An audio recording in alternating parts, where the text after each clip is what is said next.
been, because of the Matildas, there's been this massive boom in, like, the club that Blake played at last year. When the Matildas won that game in Perth, they had 400 kids sign up for this season in September last year. What? Yeah.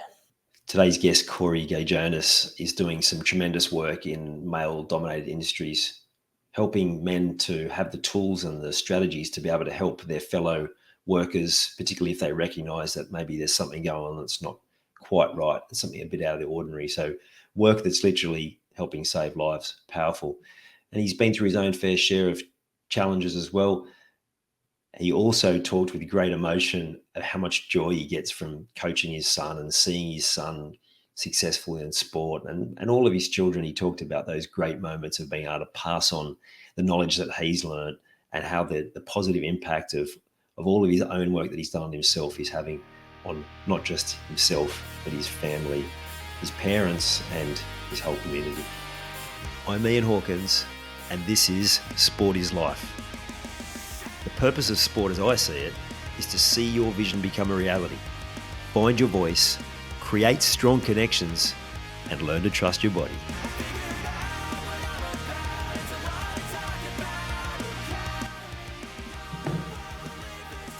Hey Corey, how you going? Good, mate. How are you? Very well, thank you. You got the MJ shirt on. I do. The GOAT, in your opinion? Yeah, he is the GOAT. There's a bit of a story behind why I wear Jordan gear. I think when I grew up in the era of Jordan, right? And I had at the end of my street, we had a bunch of kids who had a basketball ring, and every day pretty much, even though I was never tall enough, we would go and knock around and play basketball every day, and Jordan just kind of become a part of my my vernacular. Yeah, love it. And for those of us who were basketball fans back then, I think it grew an extra leg when Luke joined the team as well. Having that Australian contingent in there. Yeah, we had a kid at school who won a scholarship to go over to one of Jordan's camps. No way! How good?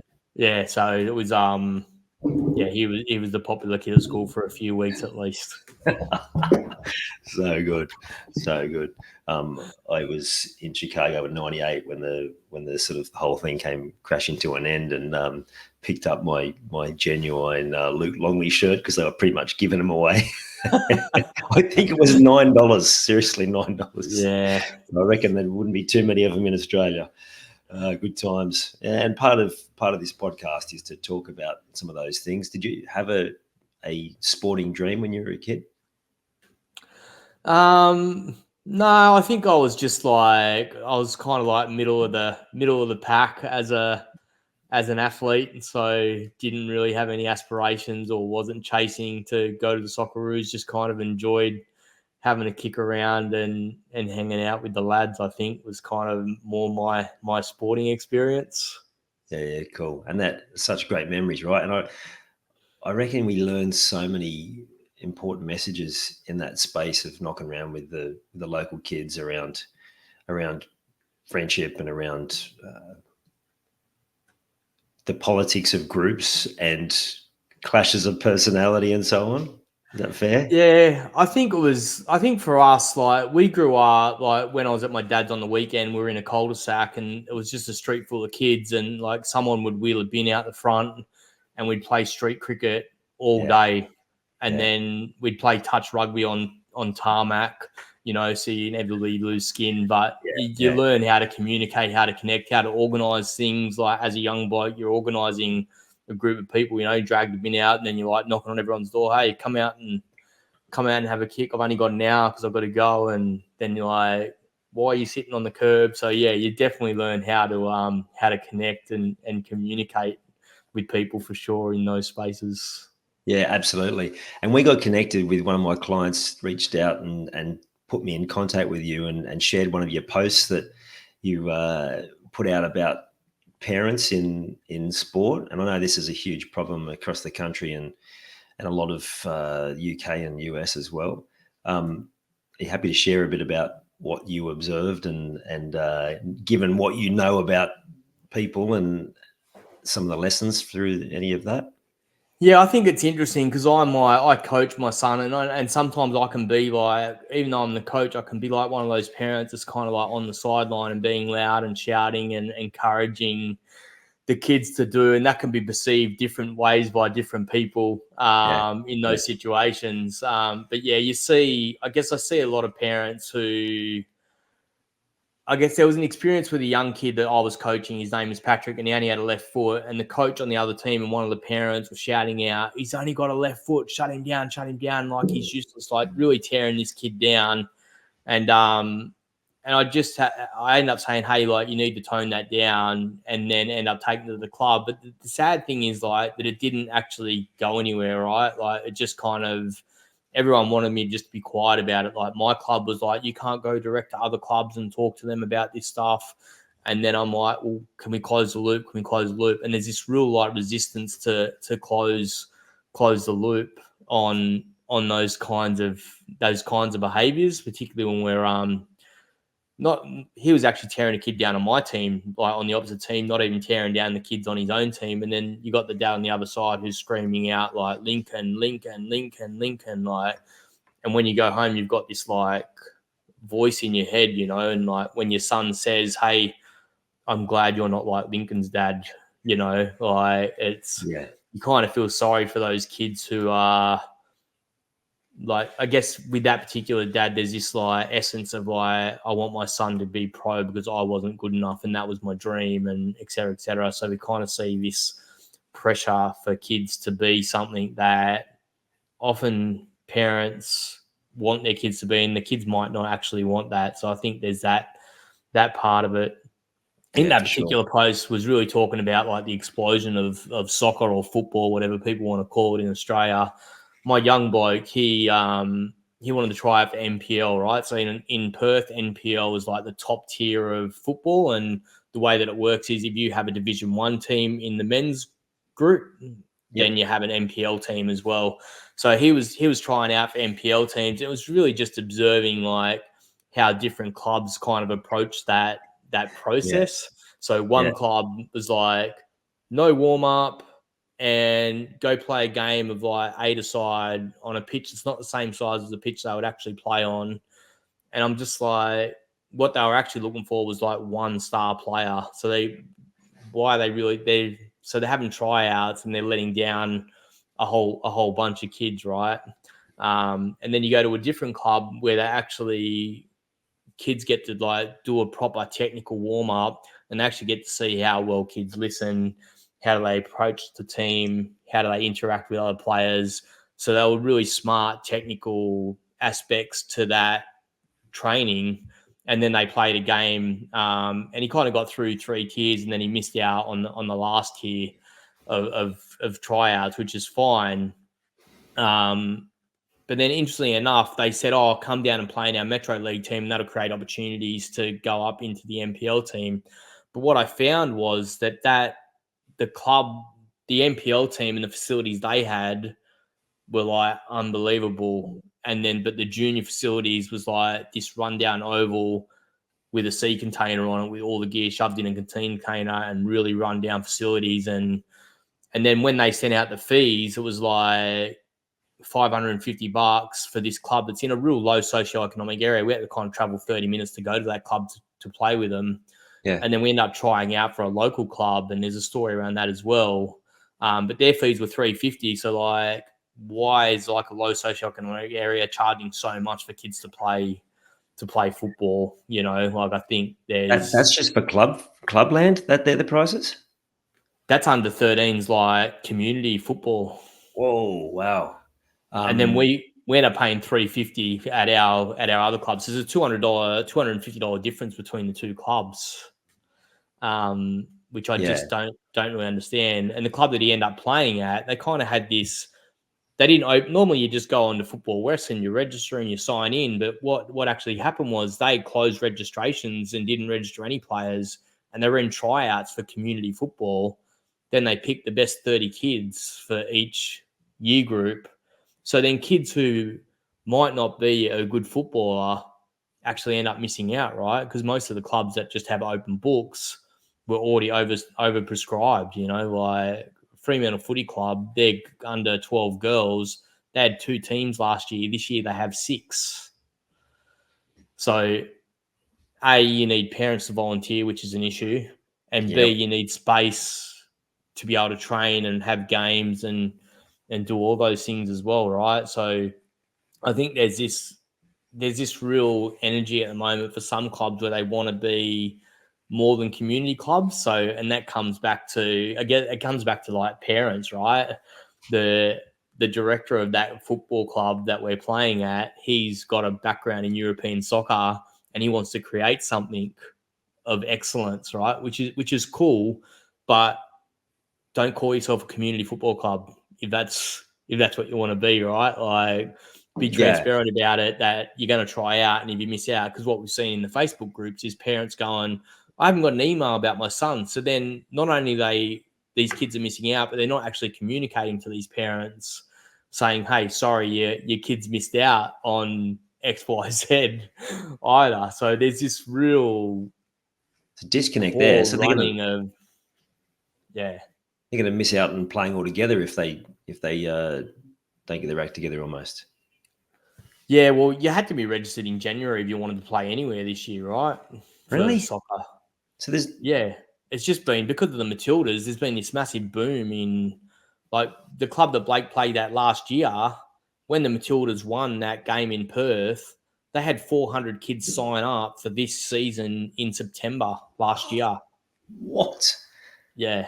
So they've got a limit to how many grounds, so it's basically they've got to cut it off?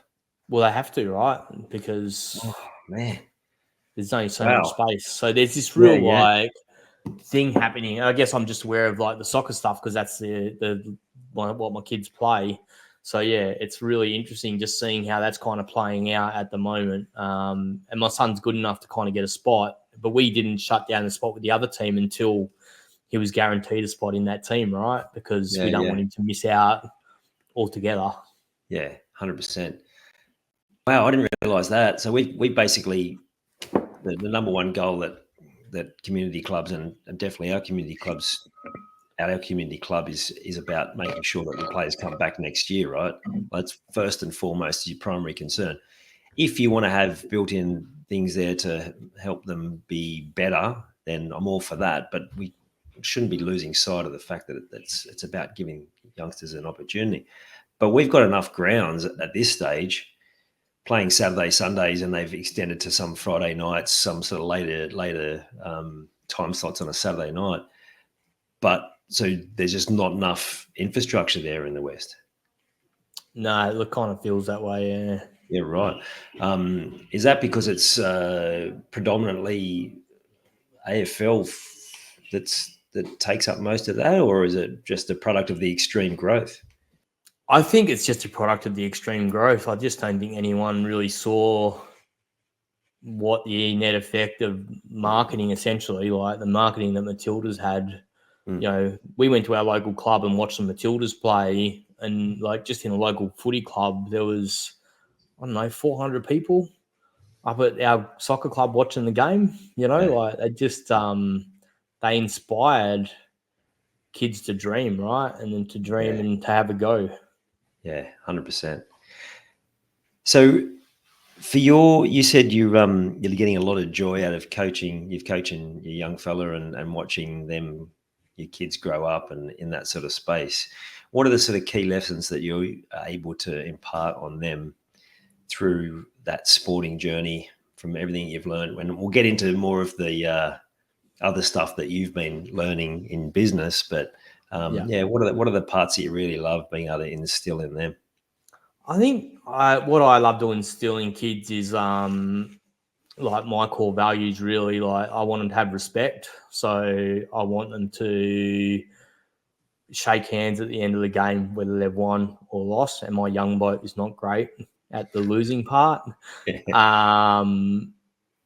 I want them to be respectful around each other. So sometimes they get into like 12, so there's a bit of banter and a bit of swearing. I'm like, hey, like, let's pull that up. Like, that's not how we don't do that around here. Yeah. I like to push them to find their edge. So often kids, I think, are not empowered to find their edge. People will stop them before they get to that point. So I have a tendency to kind of like get kids to lean in a little bit, to like go a little bit harder, which can be hard with your own son, right? Because he doesn't necessarily want to listen to dad. So like, this is rubbish, rah, rah, rah. Yeah. So he's doing this training program at the moment where he's like, that's the hardest session I've ever done. And I was kind of watching bits and pieces of it while I was walking around the oval. And it's no different to what I do, right? Very similar structure. Yeah. But training with kids who are 3 years older, so felt like he needed to push himself a little bit harder and find a little bit more. But that's kind of what I like to do. So there's a little bit of like pitching kids against each other to like get them to like run a little bit harder, sprint a little bit harder, and find a little bit more. That kid who's running out of steam, like, hey, let's find a little bit. And then there's been conversations around, like I had a kid last week who said to me like, oh yeah, we need to be David Goggins. And I'm like, no, I'm not saying we need to be David Goggins. Like, so like, and I go, and do you feel like that bar is like the bar that you need to like attain yourself to as well, right? So then kind of going, hey, like, let's be reasonable about what's actually achievable and what's not achievable, and leaning into kind of that like expectations of self and perfectionism and all those things, and teaching them to kind of let go of those things. So that's kind of been like a lot of the lessons that I try to instill in them. And the other thing is, like, when I coach, even though I know they want to win, I want to instill like having fun in it. Yes. Like, Yeah. like we got to the quarterfinals in the summer league, and then the boys, the day of the quarterfinals, they had their like introduction day to school, and they played a bunch of volleyball. They went to the pool, they did a bunch of swimming, and 7 of my boys did that all day. So they were ruined for a game of soccer at night. Yeah. And it was a team that we'd beaten 6-0 during the season, and we ended up losing 4-0 to them. And like, I had kids who like came up to me, like I was rotating fairly frequently, and I said to one of the kids, I'm like, how you going, mate? And he just burst into tears. I'm like, come give me a hug. I just gave him a massive hug, and I just let him cry, and like gave him permission to like express that, right? It's okay to feel sad, Yeah. And then after the game, like, instead of letting them just kind of dissipate, I just brought him in and I said, like, I know you're all feeling heavy at the moment. Like, it's not great, but I want you to think through the whole season, right? We lost 3 games all summer. Did you have fun doing it? Yeah. Like, tonight wasn't our night, and that's okay. Those kids wanted it. They were hungry for it. They beat us, and that's okay. But like, let's not be stuck in here and now. Let's think about like the whole season. So teaching them to like have a bit of an umbrella view of like perspective, rather than just being stuck in like, this is the worst day of my life. And then that moment for a lot of them, it was, right. They were like crushed. Yeah. That they lost. But that's okay, like, and that's a part of like building resilience and like and learning. And I said to one of the dads, like, I messaged a few of the parents afterwards. I said, man, next week they won't even remember this. Yeah.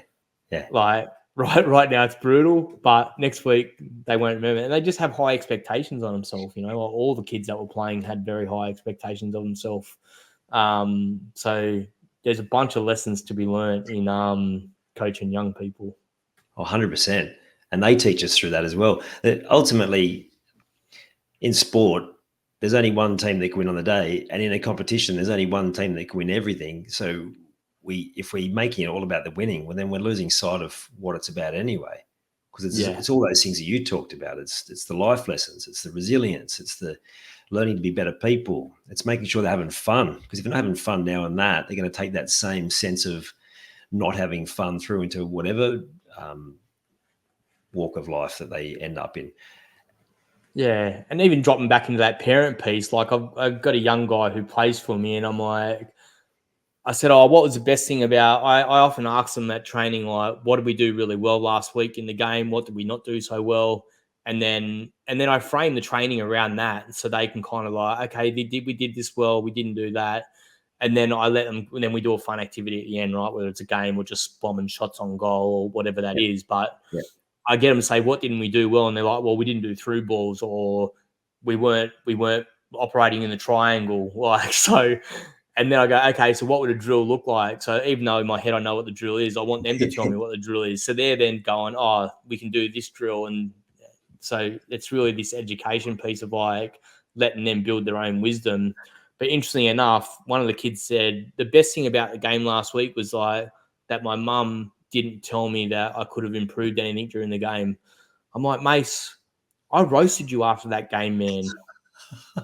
And he goes, and I said, how was that for you? He goes, yeah. He goes, I deserve to be roasted by you. I didn't play well. I had a terrible game. I just wasn't committed to like showing up. And then he goes, but I don't want to hear that from my mum. Yeah. Like really fascinating that. So it's Yeah. interesting, right? For the parents who are listening, like just tell your kids they had a good game, even if they didn't. Like they don't want to hear from you that. Well, extended on that is something I learned from John O'Sullivan, who wrote the Changing the Game book. And he said, actually, all you should be saying is, I love watching you play. Yeah, absolutely. And he explains the psychology of the effect of like the winning and losing, and how our children are literally playing for love. And if they're not getting the height of our reaction, then they think there's no love, right? So, yeah, just love watching you play. That's all you got to say, because that's what the coach's job is. And yeah, I love how you describe that, empowering them. So you're empowering them to come up with these drills. You already know where they're heading. That's leadership, right? You already know where they're heading, and your ability to help them see that they're painting you towards that. And again, I loved how you empower them to extend themselves, because that's been my experience with my young fella, is when he has to play the age group up, he goes to another level. And I've had this conversation with heaps of parents, and they go, why don't you try like that in your own age group? And it's like, oh, well, I don't need to. And so it shows that they can be pushed, and we can, without making it like in the right way, not in a way that's going to cause them stress, but we can definitely extend them more than as a society we currently are. So yeah, there are great points there, Corey. I don't think there's anything wrong with a little bit of stress, but right, like if there's no stress, there's no growth. You know, I think so.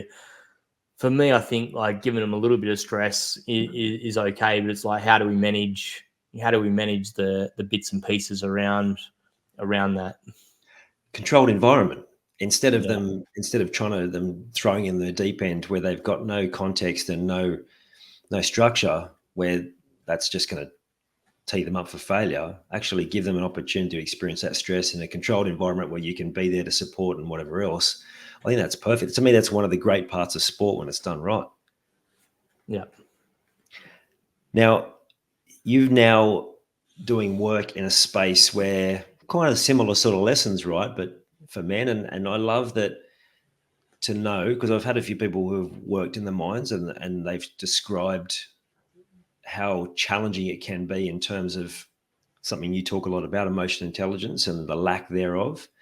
So I'd love to hear about the work that you're doing in that space, Corey, because I know that could be hugely impactful in a space that is typically dominated by some of the maybe less healthier male behaviors.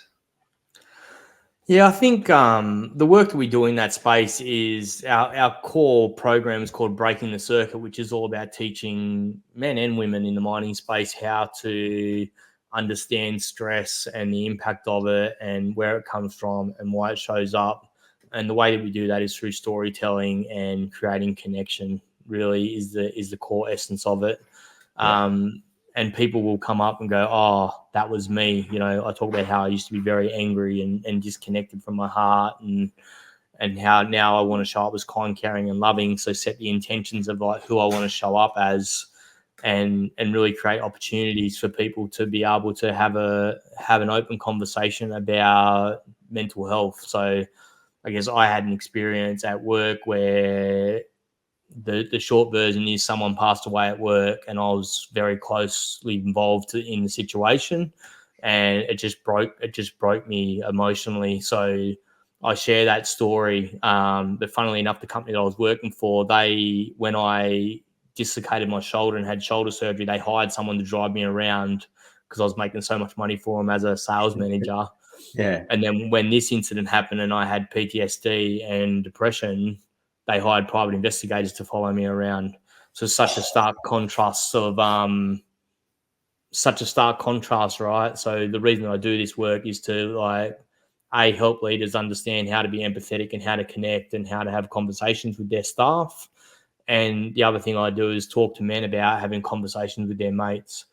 What I know in mental health, and we put all the other stuff aside, like the EQ stuff and whatever else, we're all just men that are living a journey of whatever that is, right? The reality is we're sons of men who went to war.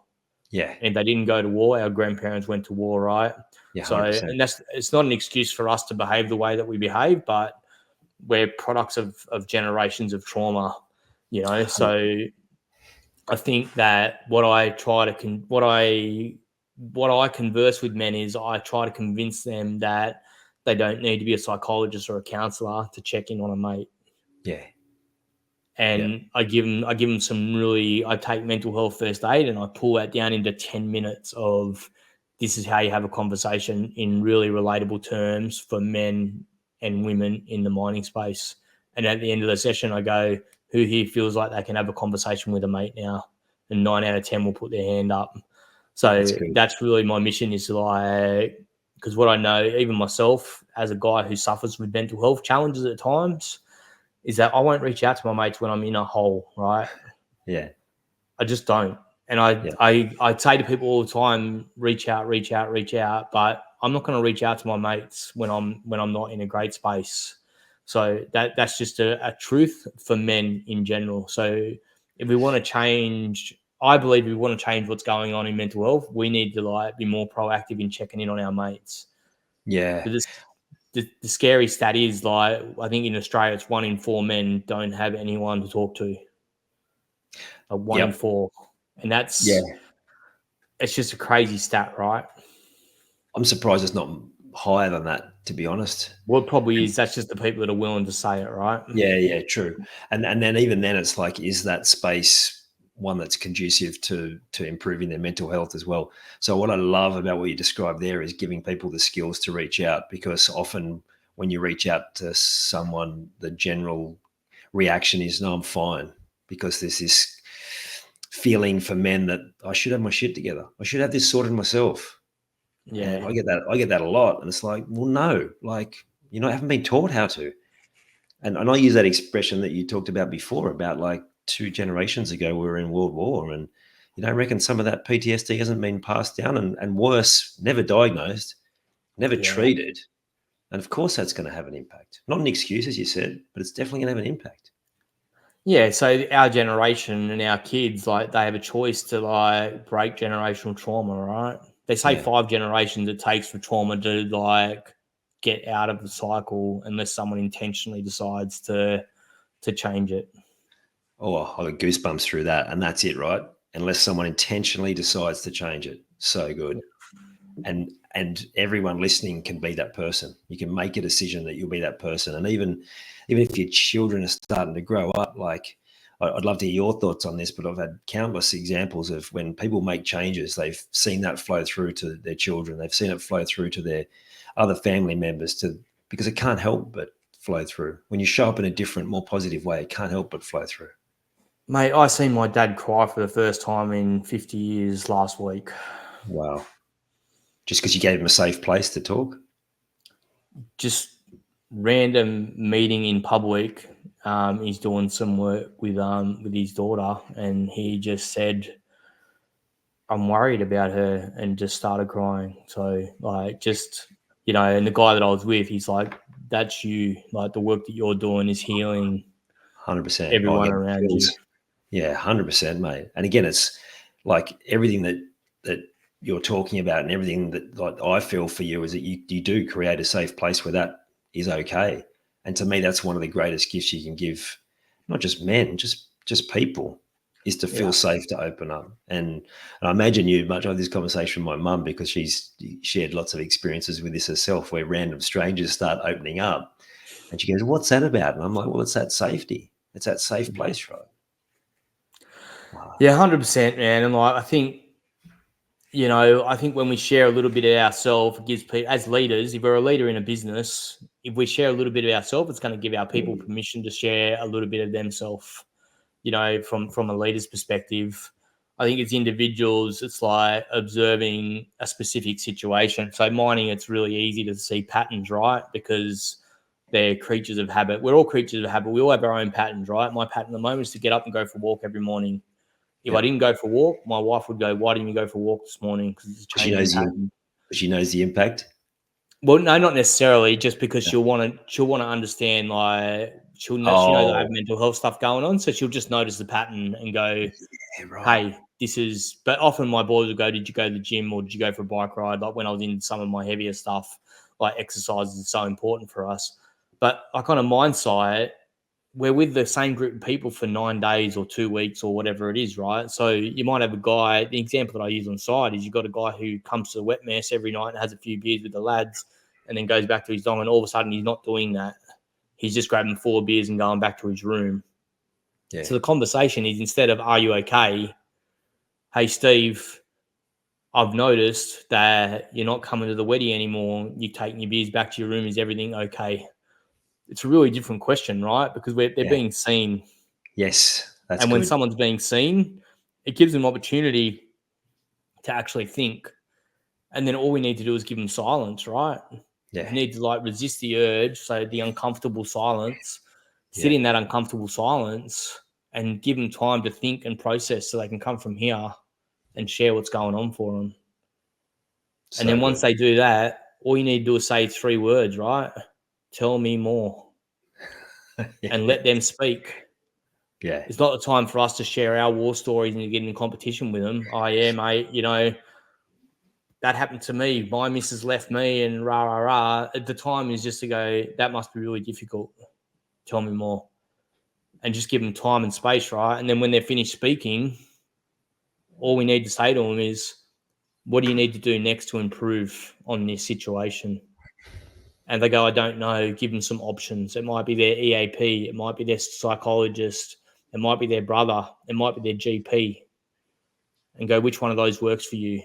So they hold all the power, right? We're not taking any of the onus. And then if they say they're going to go to their GP, I just put a Google Calendar. I put a thing in my Google Calendar to say, "Ring Steve on Tuesday afternoon," and go, "Hey, how did you go visiting the doctor last week? What was that like for you, bro?" And all of a sudden, we're healing, right? We're healing people just through being curious, not being experts, just being curious. And what I love about that is you're giving structure to this, because I've always had that sort of thought around that "Are you okay?" day. It's like from my experience, there's no real strategy. But the gold that you just shared in that little 2 minutes, like that's how you get it. Like that. Once I learned that frustrates me no end when I hear it. Not that the people know, but when people go into their own story, it's just about the least helpful thing you could say. Yeah. And it's a natural reaction because we want to empathize or sympathize, but it's actually like, no, just give them that space. So that phrase, "Tell me more," powerful. And sometimes it's not even saying anything. Just sit in the uncomfortable silence that you described, instead of trying to dive in and fix. Yeah. And the reason we dive in and fix is because we're uncomfortable, right? Well, one of the reasons, sometimes it's because people think they've got a knowledge and they want to be able to share it. So sometimes it's coming from the right place. Yeah, Yeah, but it's not necessarily going to be the most beneficial in that space. for sure. So can I hear a bit? You talked about the importance of stories. Can I hear a bit more about your story? You told me you got coached by your dad. What was that relationship like when you were growing up? Like, was It's interesting, man. Like my dad has my brother's kids, which is almost stepbrother's kids, which is another story. So he's got a 12-year-old, 14-year-old, and a 15-year-old, and he's been coaching those girls in netball at the moment. And we talk a lot about this stuff. And it's yeah, kind of really exciting to have those conversations with him. And it takes me back to when he was coaching me as a young bloke. I think my dad kind of had a rule that if you didn't show up to play, then you you didn't show up to train, you didn't get game time. So he was like kind of rigid on that. But he also had he basically had like an Excel spreadsheet which just had a rotating roster of like who's on and who's off. And one thing, it's funny the things you remember, right? I remember this time that my dad pulled me off at halftime, and I'd been having a blinder. I'd scored 2 goals in the first half, and just like he pulled me off, and I just like was in this like rage about it. This isn't fair. You're picking on me because you're my dad, and all the stuff that I do with my son. Right? It's the same. It's a mirror of the stuff that I hear from my son. So I say that story and I laugh about it now because in my head we lost that game. Like when I told that story to my dad recently, I'm like, that time I was so angry we lost that game. He's like, we didn't lose that game. Like, so it's so funny how we like create a story in our head, right? But I was so fiery with the anger that I didn't remember what actually happened. So there's like that's one of the moments. But I think just because my parents were divorced, it was like just an opportunity to like hang out with my dad because he would pick me up from home, take me coaching. So it's like really this like piece of connection. And it was funny at my wedding actually. At my wedding, I shared this story about, I might have been at my 40th birthday, actually. My wife invited, my dad lived in Sydney, he lives in Perth now, but he lived in Sydney. I hadn't seen him for 5 years. My wife invited him over for my birthday, and I didn't know about it. It was a surprise. Yeah. And at my 40th, I was telling this story about one day on the way home from soccer, we were driving down Parramatta Road, and we pulled into the Holden dealership, and they just released the Walkinshaw Commodore. Oh, cool. And we stopped and we kind of like walked around the Commodore and had a look. So I think like, I don't remember all the moments, but like they're kind of the things that I remember, like sitting in the car and just feeling connected and, you know, having a dad. I think having a dad who coaches you, it gives you this like, I have this pride about it, you know? And it really drives me, like, and that's why I coach my kids, right? Because we talk about like the product of generational trauma, but there's also like generational wisdom, right? My dad coached us, so I coach my kids. Like I try to go to the gym with my 15-year-old. He doesn't want to do that at the moment, so that's cool. We're going to separate gyms, but I think that there's wisdom in like that we get to pass down to next generations to coach and guide and mentor and I think it's so important for young men to have good male role models, right? So we had dad, and then we had I can't remember, one of dad's mates would come down and be the manager, a guy that he worked with, you know, like, and he would hang out, and he was always this cool guy to kind of sit and chat with and connect with. So yeah, I think that's kind of the stuff that I take away from the from having dad as a coach.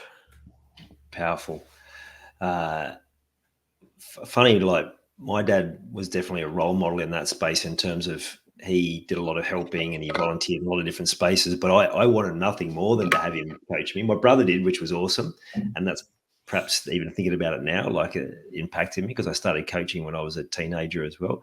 But I'm the same. I like, maybe it's a control thing, but like if this, if they're going to be there coaching, well, like I'd love to pass on the knowledge I have. So I'm actually coaching my son now in the 18s still. After he went and did the NPL thing too, and it was good not to have to worry about it, and it would have been, as you described, definitely good for him to get exposure to different sort of coaching scenarios. But I think it's just like it's almost like our duty to be coaching young men to help them first and foremost to become better humans, and then of course whatever we can teach them in sport as well. Yeah, I think for me, like when my kids are growing up and out the door, like something that I'll be doing is like going down the local club and coaching and like mentoring. Like, go, hey, I'm gonna take these under 11s, under 10s, and I'm gonna stay with them for the next 6 years, right? I think like the goal of like nurturing and coaching a group of kids over 5 or 6 years that don't know you, that aren't your son and don't see you that way. I mean, none of my son's mates see me that way. You know, the feedback, I got a message from my dad going, hey, can you come up and coach at Belia? Like, the coach is terrible. And I'm like, well, you've had one session with him, like give him 5 minutes. Yeah. But it was because the kids had like gotten used to like being pushed, being pressed, different styles, being pulled up, all those things, right? Yeah. Very good. Now, with all the learning that you've done in that mental health space, what are some of the key things that you're able to then pass on to your children to make sure that they're feeling that they are able to open up, that they are actually starting to have that strength? I know you've talked about empowering them and actually stretching them, which I love. What other sort of softer skills have you passed on that the listeners can take from you? I think if you want to have a conversation with your teenager, I think there's three bits of wisdom. If you're going to sit at a table with them, sit at a 45. Don't sit directly opposite them because that's a power play. Yeah. So you don't want to be like looking directly in the eye. A good place to have a conversation is a car. Yep. If they're not ready to talk, just accept that they're not ready to talk. That's okay. But they will come back to you. That, in my experience, especially after exercise, my young bloke will go to karate and will go, "Hey, Dad, when you asked me about this yesterday, actually, this is what was going on." I think 15-year-olds inherently don't want to talk to their dads. They want to create separation. I've done a lot of rite of passage stuff. I've worked with kids in camps doing rite of passage stuff, and boys don't want to talk to their dads about stuff. Like on the weekend, I went forward driving with a bunch of mates. My 15-year-old actually wanted to organise it. So he said, "Oh, can you organise with a couple of mates to go forward driving and camping on the weekend?" Yeah. So we did. And he sat in a mate's car that he's only met twice, and they spoke for like 8 hours straight, right? About Wow. a bunch of stuff. Yeah. Wow. And all I said, I had a conversation with my mate about some of my concerns for my son, and he gave me little snippets of information, but I didn't delve into what Riley shared with Martin. And then when Riley and I got in the car to drive home, I just said, "Hey, mate, did you get what you needed out of this weekend?" Cool. And he said, "Yeah, I did." So good. He So knew what he was doing. yeah, 100%. He knew what he was doing, right? Yeah. So he got an opportunity to unpack whatever it was that he needed to unpack. And there was some stuff that I went back to him and asked him about, like just to get some clarity on stuff that I'd kind of asked. I was sharing about my worries we all have worries for our kids, right? So I was Yeah, of sharing course. my concerns. Yeah.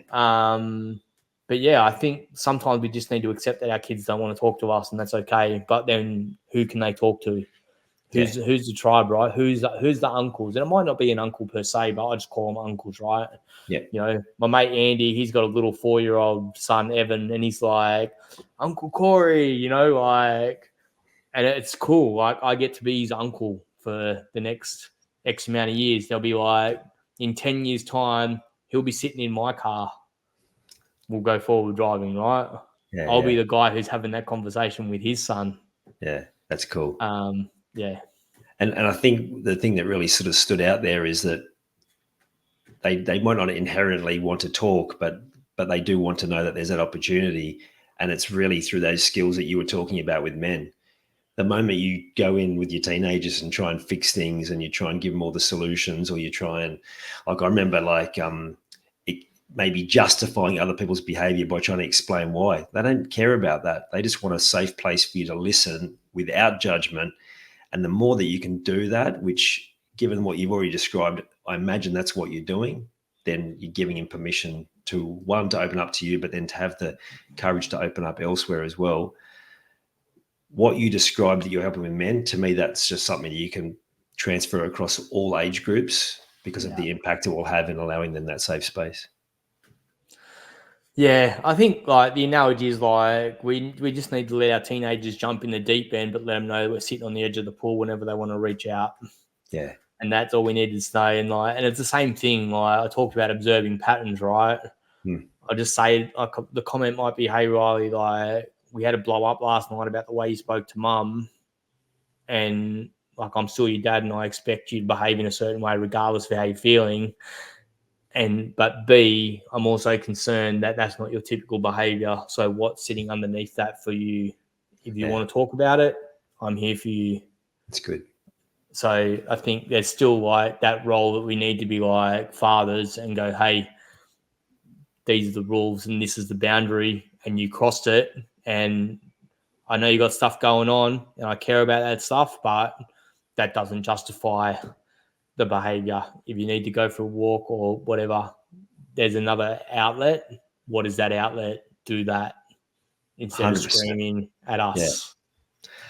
what I've learned is that not only do they need boundaries, they actually want them. 100%. They want to know where the line is so that they can play to that line and maybe just dip their toes over the line on occasions, right? But that's okay. But if they don't know where the line is, then there's no limit, right? And we all get safety in structure.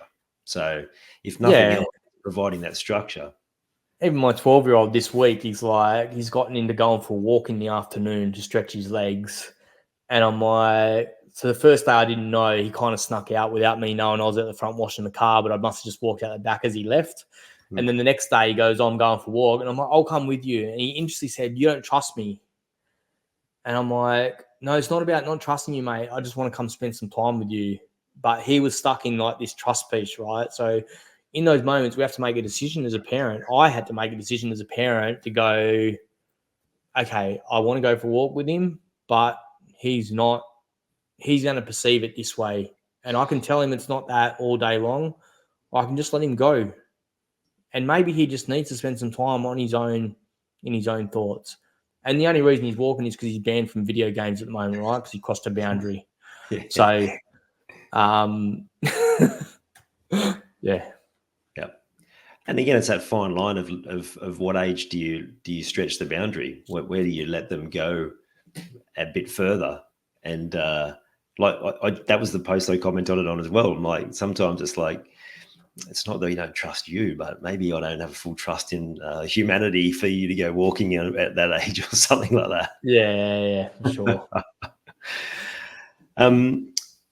So if you look at, and you can answer this through a sporting lens or through a work lens, but we talk about in sport that sometimes mystical place of being in the zone, of being in that flow. Have you had any experiences where it's like that, whether through sport or in the work that you did now, where it's like you're seeing moves ahead and everything's just happening almost in slow motion? Yeah, I think for me, being in a zone is actually coaching kids. Yeah. Like, it's my one time of the week where I'm just there, Present. and nowhere else. Yeah, it's good. I'm just like engaged. If there's 5 kids and we're playing a game, I'll just jump in and play like 3 aside with them, right? Yeah. And just being in that moment and fully present is it's like it's a gift to my week of like putting down the work hat, the dad hat, the whatever other like hat or mask that we carry around as men. Yeah. It's that word presence. Like you have to be in the moment. I was running around with my boys last night, the 18-year-olds or 17-year-olds, most of them. I'm like, maybe I could still play. And then by the time I got home, about half an hour later, I'm all limping around going, yeah, there's probably a reason why I'm not. But it's good to get out there and just be in the moment, right? Yeah, I've thought about masters this year actually, but I can't really make a commitment to training, and I don't want to kind of be this guy that rocks up on weekends and only trains every 2 to 3 weeks with the work that I'm doing. So it's not that I wouldn't train outside of that, but Yeah. I think there's for me, I'd want to be like I'm either all in or all out, I guess. Yeah. Do you mind if I ask you about that experience with the person who passed away in the workplace? Yeah, Brendan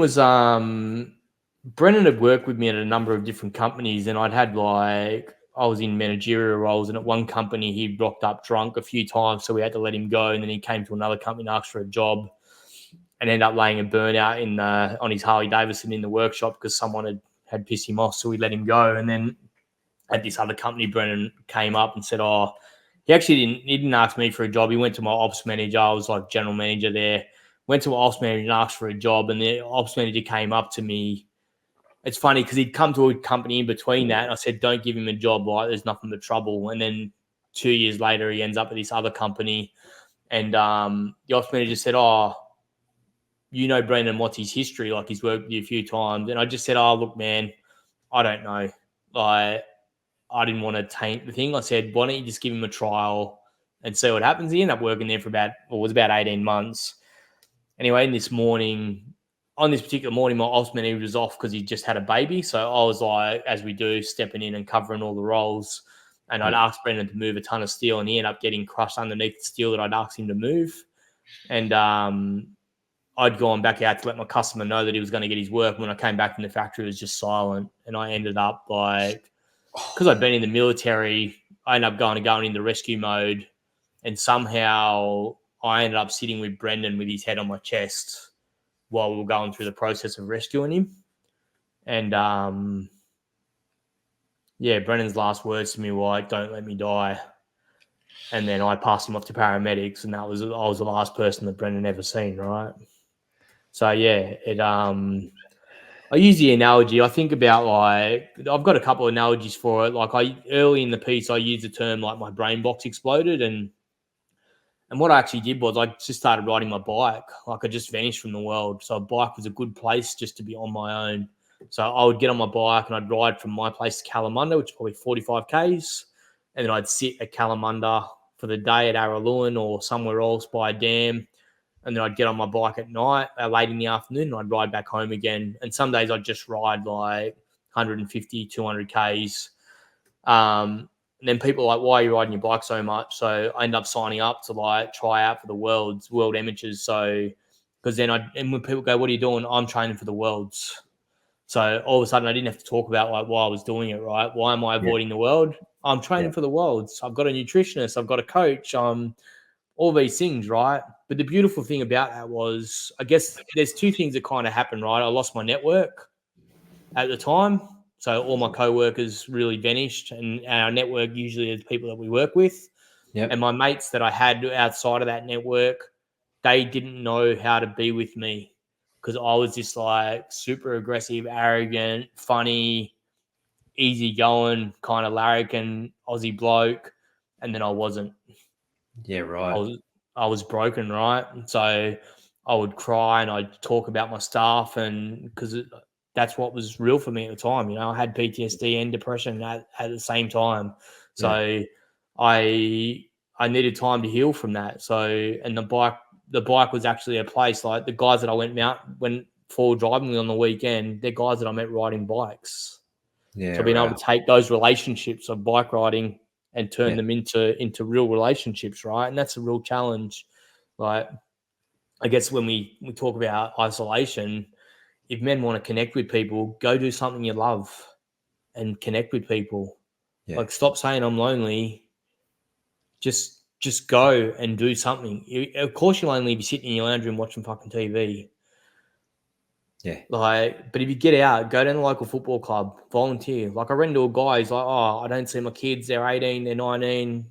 I go, "What's something you love, man?" He goes, "I love playing footy." I'm like, "Bro, go coach a bunch of 15-year-olds, meet their parents." Yeah. I said, "And then tell me you're lonely in 5 weeks' time." Yeah. You know, good. so for me, so that was kind of my experience, right? So my brain box was exploded and I get to rebuild it however I want to rebuild it, right? And I'm still rebuilding it and healing and doing stuff. Like, I've got a course next week that I'm doing, which is still around healing stuff. It's like generational trauma stuff we spoke about before, right? I intentionally choose to not pass on trauma to my kids, but I'm also consciously aware that my youngest was born well before I started healing shit. So he's got stuff that he needs to do, right? And I'll support him in that however I can support him in that if and when he's ready to be supported by me. So, yeah, and I guess when I think of Brendan, like, Brendan walks with me, right? I can't go back to selling shit to people they don't need. I'm a good salesman, right? I'm a good communicator, but I just can't go back doing that, you know. And I've had people offer me jobs with obscene money in the last couple of weeks, and Can't do it. I can't do it. Like, I want to have a life of purpose, right? I want to have a life of impact. I want to have a life of influence. And it's funny, when we're sitting on the beach on the weekend on this lake, I went and laid down on this dirt and just looked at the night sky because we don't get it in Perth, right? And I said to my mate who was sitting next to me, I'm like, "We're so insignificant." Yeah. And he's like, "Yeah, but on the flip side, we're so significant to some people, right? Some individuals. We don't see it often. Often I don't see it. You know, I've worked with hundreds of teenagers in rite of passage. Like I've had one kid come and tell me that he's likely to go to UFC next year. Like, and he credits that to me. How good. Like I spent 3 days with him, you know. Yeah. But so I think we get the opportunity to like be anything that we want, right? We know our brain's malleable, but we have to make a choice to like be different. We have to make a choice to create change, and it takes time. Like I'm 9 years into this, and I just think, when's enough? Like, come on, God. Like I've done the work. Let's move on. But there's still work to do, right? And I'm conscious of that. Yeah, well said. Can I ask about like that experience where when you just rode and then like just sitting by the dam, like were you just trying to clear your mind, or were you processing what had gone on, or was it just blank? I think I was just like in total avoidance, right? I was just so overwhelmed by my emotion that I just knew that if I was around people that I would just be vomiting onto them. So it was just like, how do I avoid the world? I can avoid it by being on a bike. And then on the flip side of that, I'm like a professional sufferer, right? Like my nickname on the bike was Vomitron because I would ride with guys who were way stronger than me, and I would bury myself, and then I would be sick on the side of the road. Then I'd get back on the bike and I'd chase the group down and get back on and go again and go again. You know, like my program training for the world was insane. The volume, like I weigh 90 kilos at the moment. I was 72 kilos when I competed at the Worlds. And like my program was insane. Like I just worked and just ground myself into the ground. Must have incredible resilience and willpower. I can't help but think that, like, well, two things. In a more traditional and ancient society, maybe that was part of the healing process, is just going away on your own and having that space in your own thought. And I think, you know, there might have been part of you intuitively that knowing that. And the other thing is, like, there must have been tremendous guilt. Like I know there is with grief in general, that there's guilt, but like you must have replayed that whole thing over and over again in your head, even if the reality was something completely different, right? Yeah, it doesn't matter what the reality is, right? My reality was it was my fault. Yeah. I asked Brendan to move the steel. I was doing it because I was trying to please a customer. I gave Brendan the job because I could have said, no, Brendan's no good, and he would still be alive. So there was a series of things, right, that I could like attribute that my involvement brought Brendan to this place in time. But yeah, I think that's why it's important to speak to other people, right? That's why it's important to speak to a psychologist. It's important. For me, I spoke to a psychologist until it wasn't working. I think my gift has been I can go, oh, this is not working. I'm going to go see a different psychologist.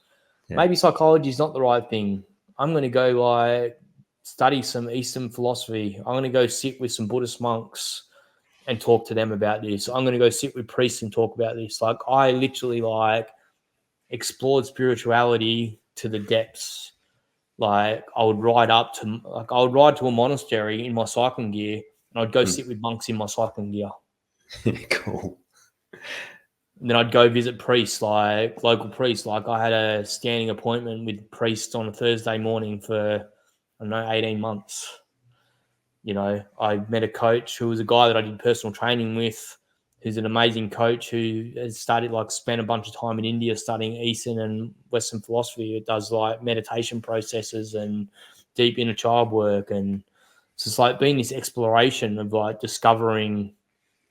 It's like a discovery of who I am, really. So it has very much been a rite of passage in so many ways. And the bike, I hadn't really thought of it that way. It really was a walkabout for me. It was like just getting on the bike and going, right, and covering distance and suffering. Like people who go to walkabouts, they suffer. You know, they suffer through hunger. They suffer through so many things. For me, I was suffering through the bike, right? Suffering chasing a mate. suffering. You know, I've had mates robbing just crying on the bike and they've just put a hand on my shoulder and just been there, right? Said nothing. Just let me express. Yeah. And move through it while I'm on the bike, you know. Like, how are you today? I'm not good, bro. So I found a tribe that I could just say I'm not good. And that's enough. Yeah. Yeah. I'm not good today. Having gone through a similar experience and other moments of grief, losing my dad, all that sort of thing, like ultimately I've had to find a way to reconcile meaning around it. And when you go on that spiritual journey, that there's meaning. And the only thing I can come to for all of them is, well, that their particular role in this lifetime was that. And if that's what was required for me to unlock what I do now, well, then so be it. We can't actually change it, but let's take some huge positives out of that. Have you had any sort of similar sort of thoughts around the meaning of it? 100%. I think that if that didn't happen, I would still be chasing the money and still be an angry, arrogant asshole. You know, like I was super driven on becoming successful, chasing money, buying shit I didn't need. And I had this deep yearning to be a coach, right? And throughout my career, I coached so many people. Like I got young guys who attribute their careers to me. You know, like I've got a 17-year-old kid who's now an executive at a major mining company who goes, bro, I caught up with him for coffee recently, like, I don't know, 9 years later, 10 years later. He's like, man, like, you took a chance on me. I was actually at my lowest point. I'd quit uni. I had no purpose to live life. And you just like, and that's how I recruited, right? I recruited young kids who showed a bit of nous and wanted to have a crack. And I recruited young kids who had gone off to play county cricket in the UK. They had no experience and I had no business hiring them in the roles that I did. Yeah. But they're teachable, right? Yeah. They're malleable. They're coachable. Ooh, So I had yes. this desire to like coach and mentor young people. And Sam says, he's like, people go, where did you learn that like technique of negotiation? He's like, I had this guy, my first mentor. He taught me how to do that. It wasn't a good version of me, but I was a good negotiator, right? So Yeah. he's like, he's taken that little bit of me and he's like playing that forward in his life now. So cool. And the big thing I took out of that last bit was that's the beauty of sport. It teaches us to be coachable. And when you're coachable, you can change. And when you're coachable, you can improve and you can improve quickly. And you develop those transferable skills. Oh, that's a big one. Whew. Let's leave this on a more positive story. Not that that wasn't positive, but like a more maybe so uplifting, shall we say? Yeah. Do you have a really positive sporting story from any time from day dot all the way through to now? Like whether it's supporting, playing, coaching, that just still makes you feel good when you think about it. I think watching my son play soccer, Yeah. it's funny. There's a real emotion there Yeah. right now. Yeah. I think watching the love that he has for the game and like his fearlessness to like attack the ball and to have a go and his ability to read the play and to make magic happen. And even his frustration of like when his mates don't get it and him wanting to like go, hey, this is how we do that different. Like he has this leadership that is He's a unique leader. Yeah. for a 12-year-old, right? Yeah.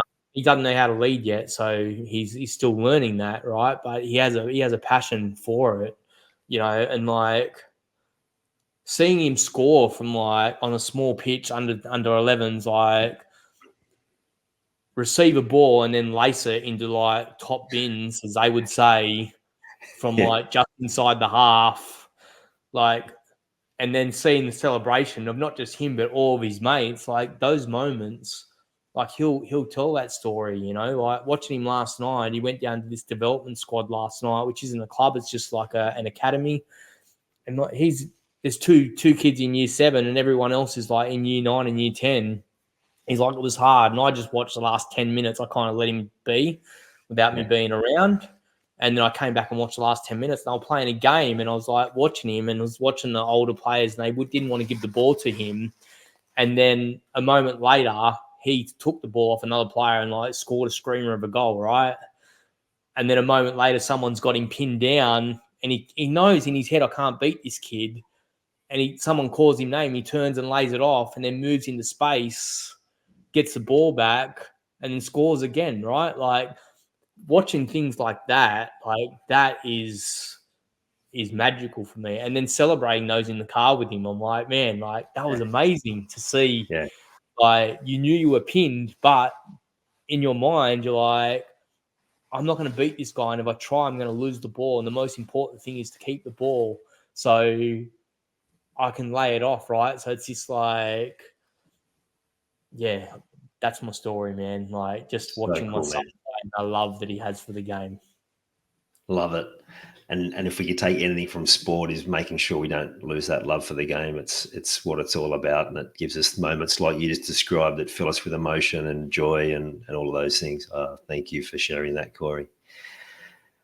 Now, so people can find you, we'll make sure we get all your links, particularly if people are working in male-dominated industries. I know you've got some pretty cool training that people can get and tap into their business straight away to help men with a lot of the conversations work that you've already talked about. And I'm sure a heap more valuable information as well. Thank you for sharing so openly and particularly some of those really tougher moments as well, Corey. I really enjoyed this chat. Thank you, mate. Cool. Thanks for inviting us on. You're welcome. And we'll have to say a thank you to Sharon who connected us because I'm sure she'll listen to this at some point. So thank you to her. Yeah, that's it. Very cool. Corey's clearly doing some powerful work with men of older age and young men in football. The lesson to add to your game plan, the importance of storytelling and connection. And with those examples he gave, whether it's working with people who are in the workforce, young people who are working in sport, it's so important to build that connection and then start to break the cycles by using storytelling as a vehicle for that. Now, if you love storytelling and you haven't already, make sure you subscribe so that you can continue to see more of these storytelling where you can build more connection in your work. See you on the next one. You've taken the time to listen to this whole episode. Now it's time to take action. Commit to one thing you've learned today and make it happen. And to avoid any obstructions, join the Sport is Life movement by clicking on the link in the show notes.